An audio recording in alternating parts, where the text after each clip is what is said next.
नमस्कार, ये आकाशवाणी शिमला है। अब आप राजकुमारी चंदेल से कोविड-19 पर विशेष समाचार सुनिए। केंद्र सरकार ने कहा है कि लॉकडाउन के दौरान जल जीवन मिशन के अंतर्गत देश भर के गांवों में पाइप के जरिए पानी पहुंचाने के 19 लाख कनेक्शन दिए गए हैं। जल शक्ति मंत्रालय ने बताया है कि कोविड-19 महामारी के कारण विपरीत कार्य परिस्थितियों के बावजूद राज्यों के समन्वित प्रयास से ऐसा संभव हो पाया है।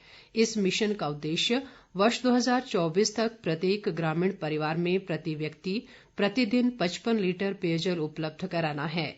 मंत्रालय ने कहा है कि इस मिशन को लागू करने के लिए इस वर्ष में राज्यों को 8,000 करोड़ से अधिक की राशि उपलब्ध कराई गई है। केंद्रीय मानव संसाधन विकास मंत्री रमेश पोखरियाल निशंक ने कल प्राथमिक स्तर के लिए 8 सप्ताह के वैकल्पिक अकादमिक कैलेंडर जारी किए। इस कैलेंडर में अध्यापकों के लिए प्रौद्योगिकी के इस्तेमाल और शिक्षण कार्य के लिए सोशल मीडिया उपायों के प्रयोग के विस्तृत दिशा निर्देश दिए गए हैं। इनका प्रयोग कर छात्रों को घर बैठे शिक्षा दी जाएगी। इस कैलेंडर को अपनाने का उद्देश्य कोविड-19 के दौरान छात्रों, शिक्षकों, प्रधानाचार्यों और अभिभावकों को सकारात्मक सोच के साथ सशक्त बनाना है। इसमें अध्यापन के ऑनलाइन संसाधनों को अपनाते हुए अध्ययन के यथासंभव बेहतर नतीजे हासिल करना है।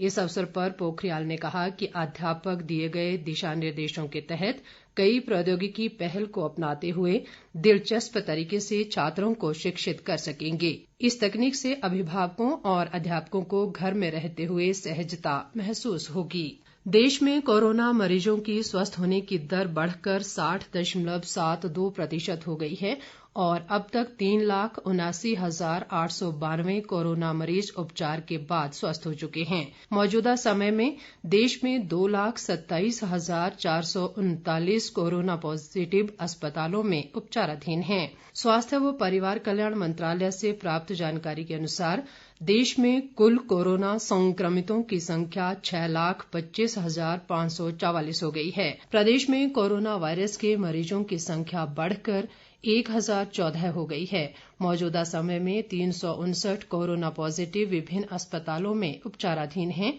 और 632 लोग उपचार के बाद स्वस्थ हुए हैं। पिछले 24 घंटों के दौरान प्रदेश में 35 नए कोरोना मामले सामने आए हैं। नए मामलों में किन्नौर में 17, शिमला में 6, ऊना व हमीरपुर में 3, कांगड़ा में 2, सिरमौर, मंडी, लाहौल स्पीति में और बिलासपुर में 1 पॉजिटिव शामिल है। किन्नौर में आईटीबीपी के 17 और शिमला के रामपुर में 6 जवान संक्रमित पाए गए हैं। स्वास्थ्य विभाग के अनुसार पिछले कल 15 कोरोना पॉजिटिव मरीज उपचार के बाद स्वस्थ हुए हैं। समेकित बाल विकास परियोजना में कार्यरत आंगनबाड़ी कार्यकर्ता व सहायिकाएं और इनसे जुड़े स्वयं सहायता समूहों ने अपने नियमित कार्य के अलावा कोविड-19 के दौरान अग्रिम कोरोना योद्धा की भूमिका निभाई है। आंगनबाड़ी कार्यकर्ताओं व सहायिकाओं और स्वयं सहायता समूहों की महिलाओं ने सोलन जिले की सभी 211 ग्राम पंचायतों में न केवल लोगों को कोरोना महामारी के बारे में जागरूक किया बल्कि सरकार द्वारा कोरोना संक्रमण को रोकने के उद्देश्य से आरंभ किए गए महत्वाकांक्षी एक्टिव केस फाइंडिंग अभियान में भी सक्रिय भूमिका निभाई है। अग्रिम पंक्ति के इन सभी कोरोना योद्धाओं ने अब तक सोलन जिले में लोगों के प्रयोग के लिए 1,25,000 मास्क तैयार कर वितरित किए हैं। स्वास्थ्य और परिवार कल्याण मंत्रालय ने कोविड-19 के ऐसे रोगियों को घर पर ही क्वारंटीन करने के लिए नए दिशा निर्देश जारी किए हैं जिनमें महामारी के लक्षण बेहद मामूली हैं या लक्षण नहीं दिखाई दे रहे हैं। देश भर में इस तरह के रोगियों का बड़ी संख्या में पता चलने के बाद ये दिशा निर्देश जारी किए गए हैं।